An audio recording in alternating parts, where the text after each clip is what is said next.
I went to see an amazing woman recently back in LA, a mentor for a friend of mine. And I was telling her about my ideal kind of concept of relationship and life, and wanting to just be picking fruit from the trees and having this simplicity and doing all this stuff. And she looked at me and she said, "It sounds like you want to be 60.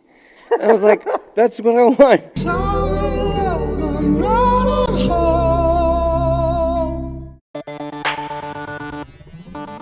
Desire and love. I mean, ideally they're combined. In terms of a relationship, a lovership, for me, not so much. They kind of have to come together. And, my mum would remind me in a moment like this, she would say, true love, compassionate love is not about desire. And she's right.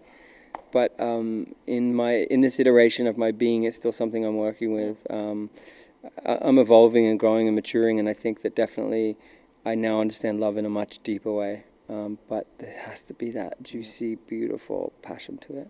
I was only falling in love.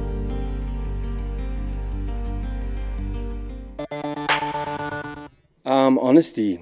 I think one of the biggest things is like honesty below what we just want to say, in an interview. And that makes you vulnerable when you speak your truth, when you share the truth below the reasoning. For me, it's also about mirrorship in music. If I can be vulnerable, if I can connect to real emotion and real experiences in a very deep way, then it gives other people the opportunity to witness that and connect to something similar inside themselves. Get you caught in my mind, feel you falling. I mean, there's so many times where I actually have to kind of lovingly avoid the industry a bit, because if I'm staying in touch with it, it breaks my heart. Sometimes I've had conversations with big companies in music where they really come to me like, we love you, we love what you're doing, how can we help, how can we support?